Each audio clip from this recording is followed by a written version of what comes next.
بسم اللہ الرحمن الرحیم۔ اللہ سبحانہ و تعالی نے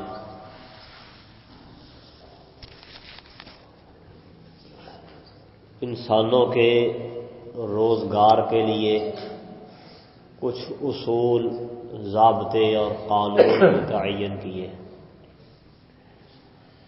اگر بندہ ان اصولوں اور ضابطوں کو اپنائے جو اللہ تعالیٰ نے مقرر کیے ہیں، ان کے مطابق کاروبار کرے، اپنی روزی کمائے، تو وہ اس کے لیے حلال اور جائز ہے، اجر و ثواب کا باعث ہے۔ اور اگر اللہ تعالیٰ کے مقرر کردہ طریقوں کو چھوڑ دے اور اپنی من مانی سے وہ رزق حاصل کرنا چاہے اور رزق کی تلاش میں لگ جائے، اللہ تعالیٰ کے بتائے ہوئے اصولوں کو نہ اپنائے، تو ایسے آدمی کا رزق، اس کی روزی حرام ہے۔ یہ اللہ تعالیٰ کا باغی نافرمان ہے اور اللہ سبحانہ و تعالیٰ کی عدالت میں یہ مجرم اور گناہ کا مستحق ہے، عذاب کا مستحق ہے۔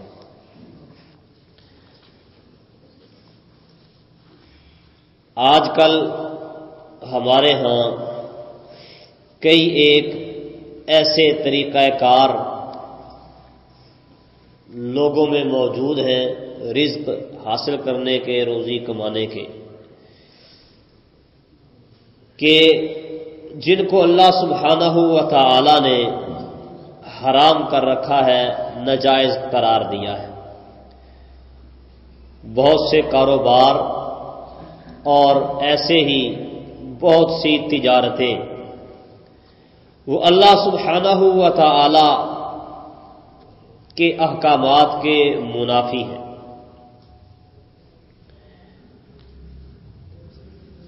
مثال کے طور پہ چوری کرنا، یہ ایک ناجائز اور غلط کام ہے، لیکن ہمارے ہاں یہاں پہ چور بازار لگتے ہیں۔ سب کو معلوم ہے کہ یہاں جو کچھ بیچا جاتا ہے 100% نہ صحیح، اکثر و بیشتر چوری کا ہوتا ہے۔ چوری کا مال خریدنا اور اسے استعمال کرنا شریعت اسلامیہ میں یہ بھی جائز نہیں ہے، جب پتہ چل جائے کہ یہ چیز واقعتاً چوری کی ہے تو اس سے بھی پرہیز کیا جائے، اجتناب کیا جائے۔ نبی کریم صلی اللہ علیہ وسلم کے بارے میں ایک انصاری صحابی فرماتے ہیں کہ ہم آپ کے ساتھ ایک جنازے میں نکلے،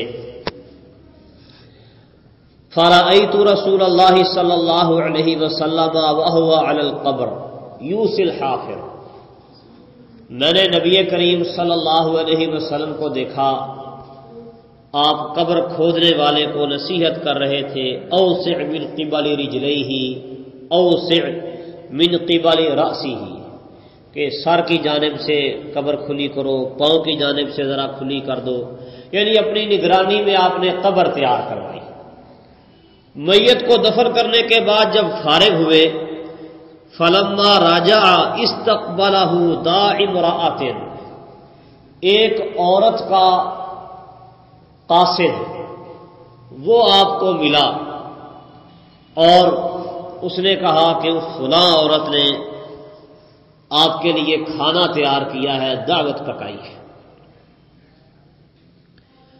فجاء وجیء بالطعام، نبی کریم صلی اللہ علیہ وسلم آئے، کھانا لایا گیا۔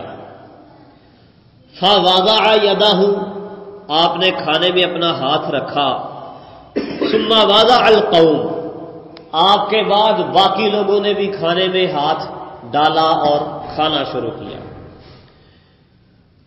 فَأَكَلُوا، لوگ کھانے لگے. تو فرماتے ہیں کہ نبی کریم صلی اللہ علیہ وسلم یلوک لقمۃ فی فمیہ، ایک لقمہ اپنے منہ میں اس کو گھما رہے تھے.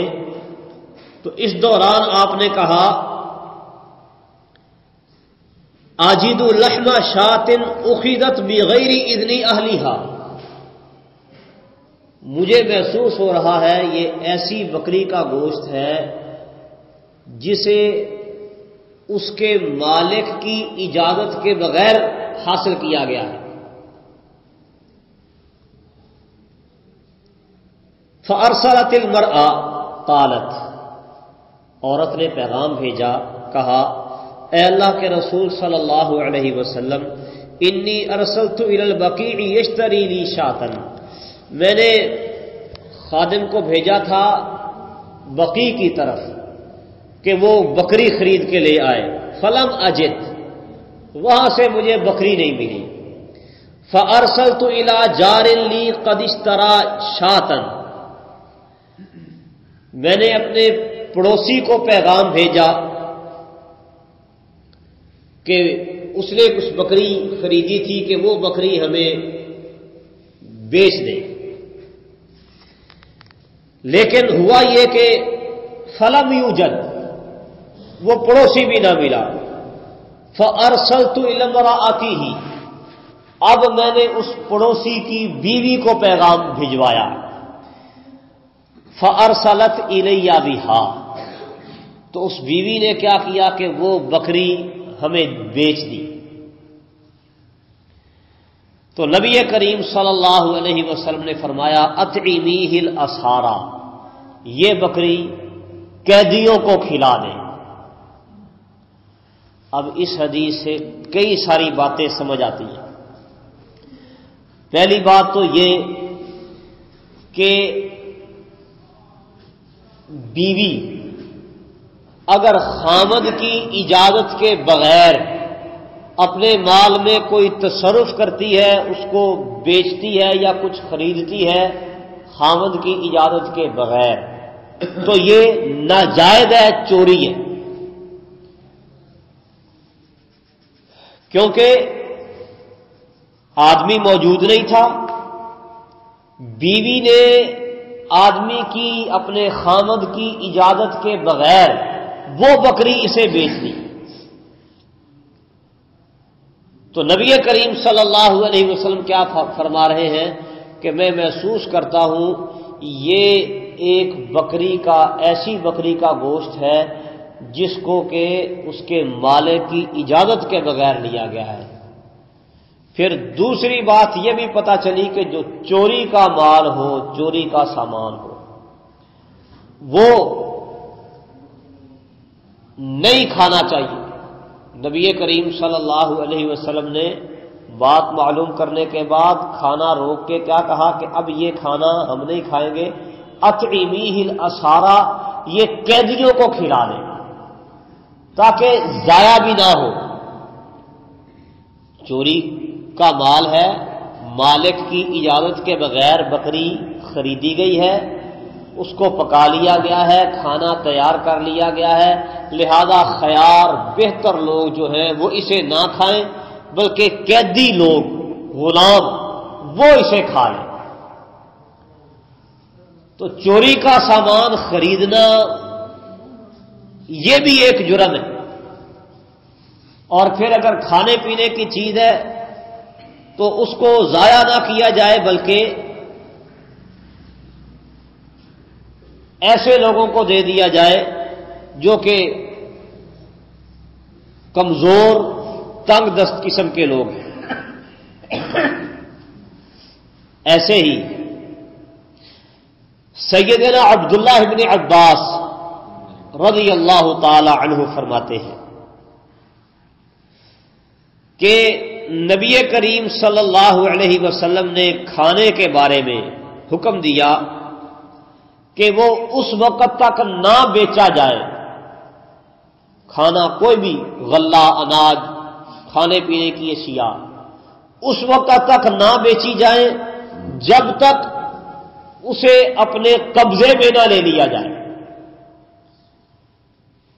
سودا ہوا ہے اور مال ابھی دکان میں پہنچا نہیں، پہلے ہی فروخت کرنا شروع کر دیا، یہ طریقہ کار غلط ہے۔ اور عبداللہ بن عباس رضی اللہ تعالی عنہ فرماتے ہیں وَلَا أَحْسِبُ كُلَّ شَيْءٍ إِلَّا مِثْلَهُ، آپ نے تو طعام، کھانا، اناج، غلے کے بارے میں یہ بات کہی ہے، تو یہ نہ سمجھ لیا جائے کہ صرف غلہ اور اناج وہ اپنے قبضے میں کر کے اپنے پاس رکھ کے پھر آگے بیچا جائے، بلکہ ہر قسم کا سامان کوئی بھی ہو، جب تک بندہ اسے اپنے قبضے میں نہیں کر لیتا اس وقت تک وہ اسے آگے نہ بیچے۔ اور پھر ایسے ہی عبداللہ ابن عمر رضی اللہ تعالی عنہ فرماتے ہیں کانوا یتباعون الطعام فی اعلی السوق فیبیعونہ فی مکانہ، لوگ کھانے پینے کی اشیاء بازار سے خریدتے اور وہیں پر اس کو فروخت کر دیتے۔ فنہاہم رسول اللہ صلی اللہ علیہ وسلم، تو نبی کریم صلی اللہ علیہ وسلم نے انہیں منع کر دیا ان یبیعوہ فی مکانہ، کہ جہاں سے خریدا ہے اسی جگہ پر نہ بیچے، حتی ینقلوہ، حتیٰ کہ وہ اسے وہاں سے منتقل کر لے، دوسری جگہ لے جائیں۔ اور صحیح مسلم کے اندر الفاظ ہیں فَيَبْعَثُ عَلَيْنَا مَن يَأْمُرُنَا بِانتِقَالِهِ مِنَ الْمَكَانِ الَّذِي ابْتَعْنَاهُ فِيهِ إِلَى مَكَانٍ سَوَاهُ قَبْلَ أَن نَّبِيعَهُ، کہ آپ آدمیوں کو بھیجتے، وہ ہمیں منع کرتے کہ جس جگہ پہ سامان خریدا ہے اس جگہ پہ نہ بیچو، بلکہ اس کو یہاں سے دوسری جگہ پر منتقل کر دو، دوسری جگہ پر لے جاؤ۔ پھر ایسے ہی سودی کاروبار، یہ بھی اتنا عام ہو گیا ہے، ہر دوسری تیسری چیز میں سود، اور جو سود سے بچتی ہے اس میں جوا۔ اللہ سبحانہ و تعالی نے سود کو بھی حرام قرار دیا ہے، جوے کو بھی حرام قرار دیا ہے۔ مثال کے طور پہ آج کل قسطوں کا کاروبار نقد اور ادھار کے فرق کے ساتھ بڑے عروج پہ۔ سنن نبی داؤد کی صحیح حدیث ہے، نبی کریم صلی اللہ علیہ وسلم فرماتے ہیں من باع بیعتین فی بیعت فلہ او کاسوہما او الربا، جو آدمی ایک چیز کے دو ریٹ متعین کرتا ہے اس کے لیے کم ریٹ لینا جائز ہے، اور جو زیادہ ریٹ ہے وہ سود ہے۔ ایک چیز کی دو قیمتیں متعین کر دینا، نقد اتنے کی ہے، ادھار لوگے تو اتنے کی، یہ سود میں شمار ہوتا ہے۔ ایسے ہی کچھ لوگ کیا کرتے ہیں کہ ریٹ ایک ہی، اور وہ ریٹ کیا ہے جو اس کی حقیقی قیمت نہیں، ایسا ریٹ مقرر کر دیا جاتا ہے جو اس چیز کی اصل قیمت نہیں۔ مثلا یہ چائنا والی موٹر سائیکلیں 38، 40، 42، 45 اس کے قریب قریب مل جاتی ہے۔ اب وہ کہتا ہے جی میں نے ایک ہی ریٹ ہے، ادھار دینی ہے، چاہے کوئی نقد لینے آئے تو پھر بھی دوں گا 60,000 کی۔ اب یہ کم از کم 15,000 روپیہ اضافی وہ کیوں وصول کرتا ہے؟ صرف اور صرف تاخیر کی وجہ سے، لیٹ ہو جاتے ہیں، پیسے موجود نہیں ہیں، آہستہ آہستہ پیسے ملیں گے، ادھار کی وجہ سے ریٹ بڑھا دیتا ہے۔ تو ادھار کی وجہ سے قیمت میں اضافہ کرنا یہ بھی تو سود ہے۔ پھر کچھ لوگ اس سے بھی آگے بڑھتے ہیں کہ قسط شارٹ ہو جائے اس پہ پھر اور جرمانہ، لیٹ ہونے کی وجہ سے، قیمت کی تاخیر سے ادائیگی کی وجہ سے پہلے ریٹ بڑھا دیا، اور پھر اس کے اندر اگر تھوڑی سی کوتاہی ہوئی اس کے اوپر پھر اور ریٹ بڑھا دیا۔ 150 ساتھ جرمانہ بھی لگا دیا، سود در سود۔ ایسے ہی یہ جتنے بھی بلوں والے ہیں، بجلی کا بل ہو، گیس کا بل ہو، ٹیلی فون کا بل ہو، مقررہ تاریخ تک اتنا اور اس کے بعد یہ جرمانہ لگ جائے گا، ہے سود، نام جرمانہ رکھ دیا۔ تاخیر کی وجہ سے اضافہ، یہ سود ہے، چاہے کوئی اسے جرمانہ کہے چاہے کوئی اور نام دے لے، لیکن وبا پھیلی ہوئی ہے۔ ایسے ہی وہ ایک اور سلسلہ چلا ہوا ہے لکی کمیٹیوں والا۔ لکی کمیٹی 1500 روپے قسط ہے، جس کی پہلی کمیٹی نکل آئی اس کو موٹر سائیکل مل جائے گا، جس کی دوسری نکلی اس کو بھی مل جائے گا، بس جب نمبر آ گیا اس کو ملتا جائے گا۔ یہ سراسر جوا، سارے اسی نیت سے شریک ہوتے ہیں، اللہ کرے میری پہلی نکلے، اسی نیت سے سارے شریک ہوتے ہیں۔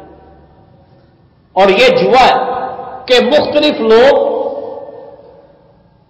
چیز ان کو برابر مل رہی ہے لیکن قیمت کوئی زیادہ بھرتا ہے کوئی کم بھرتا ہے، یہ جوا ہے۔ ایسے ہی اس کے برعکس بھی جوا ہوتا ہے کہ مختلف لوگ قیمت برابر ادا کریں، کسی کو زیادہ مل جائے کسی کو کم مل جائے، یہ بھی بڑا پھیلا ہوا ہے۔ کئی چیزیں ایسی انعامی سکیمیں کئی کمپنیاں شروع کرتی ہیں، چائے کی پتی لو اور ڈبہ پیکٹ کھولو تو اندر سے کسی کو کوئی چیز نکل آتی ہے، کسی کو کوئی چیز مل جاتی ہے، جوا ہے۔ اور کئی وہ کوپن ان کے اندر سے نکلتے ہیں، جمع کرواؤ اور یہ انعام میں شریک ہو جاؤ۔ موبائلوں پہ بڑے ایسے میسج آتے ہیں کہ جی بس آپ یہ 2-4 سوالوں کے جواب دیں اور آپ قرآن دانی میں شامل ہو جائیں۔ اگرچہ ان میں سے اکثر دھوکے اور فراڈ بھی ہوتے ہیں، لیکن ہے یہ سارے کا سارا جوا۔ بچے بھی بڑے شوق سے لاٹری لے لی، انعامی سکیم، انعامی کوپن، ایسے ہی وہ انعامی بانڈز جو گورنمنٹ تقسیم کرتی ہے، یہ سب جوے کی مختلف شکلیں اور مختلف قسمیں۔ اللہ تعالیٰ نے فرمایا ہے انما الخمر والمیسر والانصاب والازلام رجس من عمل الشیطان فاجتنبوہ، یہ شیطانی عمل ہونے کی وجہ سے گندے اور پلید کام ہے، ان سے بچ جاؤ۔ لیکن بچنے کی طرف توجہ کم اور اس میں کودنے کی طرف توجہ لوگوں کی زیادہ ہے۔ ایسے ہی غرر، دھوکہ اور فراڈ انتہا درجے کا، چیز ہوتی کچھ ہے بتاتے کچھ، بیچنے والے کو پتا ہوتا ہے کہ اس کی حقیقت کیا ہے، 2 نمبر چیز کہتے بالکل جینون ہے، 1 نمبر ہے، بہترین ہے۔ سبزی بیچنے والا، پھل بیچنے والا، وہ بھی کیا کرتا ہے، دھوکہ دینے کی کوشش کرتا ہے۔ وہ معلوم ہے اس کو کہ یہ جو سبزی میں نے رکھی ہوئی ہے یہ ہفتہ پرانی ہے، اس کے ساتھ تازی سبزی لا کے وہ مکس کر کے بیچتا ہے۔ ایسے ہی پھلوں والے کرتے ہیں، پیٹی کھولتے ہیں، کئی پھل صحیح کئی خراب نکلتے ہیں، اب پتہ چل گیا نہیں کہ خراب بھی ہے، اس کو بھی درمیان میں اسی ریٹ پہ نکالنے کی کوشش کرتے ہیں۔ تمہیں تو دھوکہ ہو گیا، آگے تو کم از کم دھوکہ نہ دو۔ سارا اسی طریقہ کار کے ساتھ نظام چل رہا ہے، ایک دوسرے کو کاٹ کھانے کا زمانہ، ہر کوئی چاہتا ہے دوسرے کو کاٹ کے کھا، اور یہ ناجائز کاروبار، حرام کاروبار، حرام تجارتیں۔ اب بہت ساری ایسی چیزیں شریعت اسلامیہ میں جن کا استعمال حرام ہے۔ اب حرام چیزوں سے بنی ہوئی مصنوعات مسلمانوں کی مارکیٹ میں فروخت ہوتی ہیں، لوگ خریدتے بھی ہیں بیچتے بھی ہیں۔ کھانے پینے کی اشیاء کے اندر بھی ایسا بہت کچھ، اور دیگر استعمال کی چیزوں کے اندر بھی ایسا بہت کچھ۔ اور استعمال کرنے والا اس کو نہیں دیکھتا یہ کیا چیز ہے، کیسے بنی ہے، اس کا کیا فارمولہ ہے، کیا کیا چیزیں اس میں استعمال کی گئی ہیں، کوئی پرواہ نہیں، بس ٹھیک ہے چل رہا ہے چلنے دو۔ نبی کریم صلی اللہ علیہ وسلم نے پیشگوئی کی تھی کہ قرب قیامت ایسا زمانہ آئے گا لوگ جو لقمہ منہ میں ڈالیں گے اس کے بارے میں سوچیں گے نہیں کہ یہ حلال کا ہے یا حرام کا ہے۔ چلتا ہے کام۔ رسول اللہ صلی اللہ علیہ وسلم نے فرمایا اللہ تعالیٰ یہودیوں پر لعنت کرے، اللہ نے ان پر چربی حرام کی تو انہوں نے کیا کیا، چربی کو پگھلا کے اس کا گھی بنایا، گھی بنا کے بیچا اور پیسے کھانے لگ گئے۔ کہتا چربی حرام ہے نا، چلو ہم نہیں کھاتے نہیں استعمال کرتے، چربی بیچ دی اور قیمت لے کے کھا لی۔ آج مسلمان بھی یہی کام کر رہا ہے، حرام ہے ناجائز ہے، خرید و فروخت جاری ہے، اس کی کاروبار ہے، چل رہا ہے چل سو چل۔ تو ایک چیز جس کا استعمال شریعت میں حرام اور ناجائز ہے اس کو بیچنا اور خریدنا بھی ناجائز، نہ اسے بیچا جائے نہ اسے خریدا جائے، اس سے ہر قسم کا فائدہ اٹھانا حرام ہو جاتا ہے، ناجائز ہو جاتا ہے۔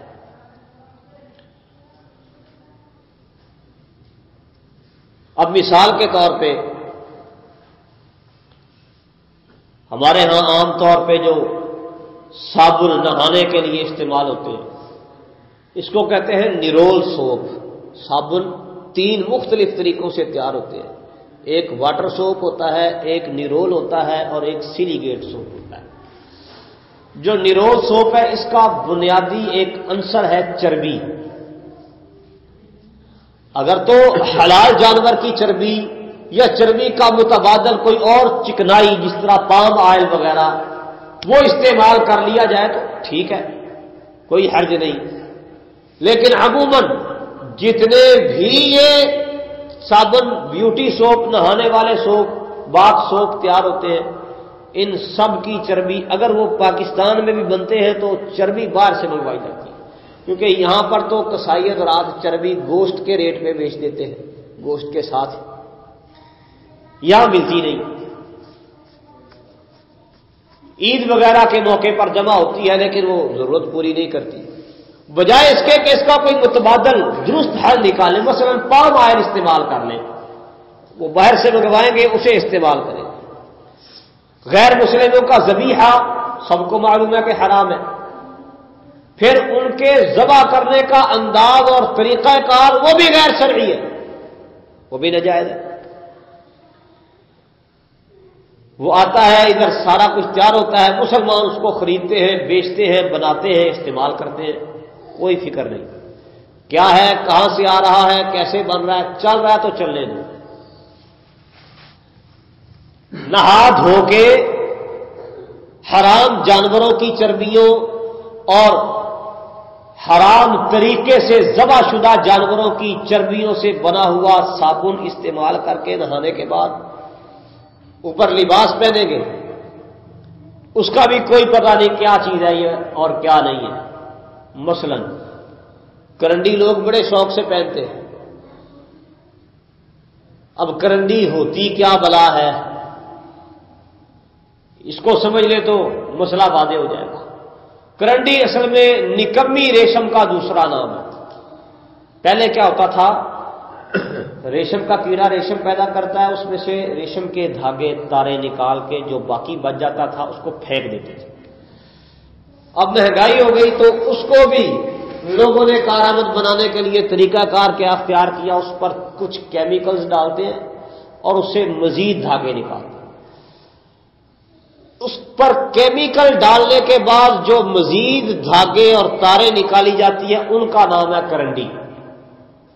پیور ریشم ہے لیکن نکما، گھٹیا درجے کا ریشم، گھٹیا اور نکمے ریشم کا دوسرا نام کرنڈی ہے۔ یہ آپ کے ملتان کے اندر کئی جگہوں پر کرنڈی تیار ہوتی ہے، کرنڈی کا کپڑا تو تیار ہوتا ہی ہوتا ہے، کئی جگہوں پر کرنڈی بنائی جاتی ہے، دیکھ سکتے ہیں وہاں جا کے کرنڈی ہوتی کیا اور یہ بنتی کیسے۔ اور پھر کرنڈی میں شروع میں بڑی بدبو ہوتی تھی، بس اوقات وہ ریشم کے کیڑے کی ٹانگیں وغیرہ وہ بھی کپڑے میں محسوس ہوتی تھی، نظر آتی تھی۔ اب اس کی بھی انہوں نے صفائی شروع کر دی ہے، زیادہ اور آگے بڑھ گئے، ترقی کر گئے، وہ بدبو سی بھی آہستہ آہستہ ختم ہونے لگ گئی ہے اور وہ صفائی بھی اچھی طرح کر دیتے ہیں۔ بہرحال اب وہ کرنڈی پیور کرنڈی ہو مطلب پیور ریشم، کاٹن کرنڈی ہو تو اس کا مطلب 50% کپاس اور 50% ریشم، اور ریشم کرنڈی ہو تو اس کا مطلب 100% ریشم۔ کرنڈی ریشم کا دوسرا نام ہے، اور افسوس کی بات تو یہ ہے کہ کرنڈی سے جو کپڑا تیار ہوتا ہے وہ ہوتا ہی مردانہ ہے۔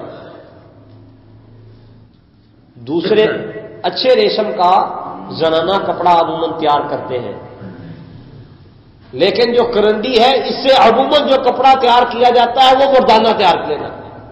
مسلمان بنا رہے ہیں، مسلمان خرید رہا ہے، مسلمان بیچ رہا ہے، مسلمان استعمال کر رہا ہے، اس کو کوئی پتہ نہیں میں کیا کر رہا ہوں۔ رسول اللہ صلی اللہ علیہ وسلم نے سونا اور ریشم اپنے دونوں ہاتھوں میں پکڑا اور فرمایا اللہ نے ان دونوں کو میری امت کے مردوں پر حرام کر دیا۔ سونا بھی مردوں پر حرام، ریشم بھی مردوں پر حرام۔ آج مرد ریشم بھی پہنتے ہیں، سونا بھی پہنتے ہیں، شادی بیاہ پہ منگنی پہ سونے کی انگوٹھی تو کہیں نہیں گئی۔ نبی کریم صلی اللہ علیہ وسلم نے اس کو حرام قرار دیا ہے، فرمایا میرے رب نے اللہ نے ان دونوں چیزوں کو میری امت کے مردوں پر حرام قرار دیا ہے، عورتوں کے لیے یہ دونوں حلال ہیں۔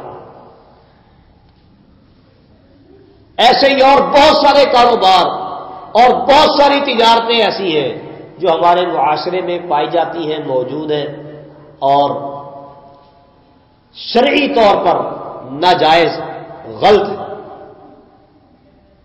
اللہ سبحانہ و تعالی نے ان سے منع کیا ہے، انہیں حرام قرار دیا ہے۔ اللہ تعالیٰ سے دعا ہے کہ اللہ سمجھنے اور عمل کرنے کی توفیق دے۔ وما توفیقی الا باللہ علیہ توکلت و الیہ انیب۔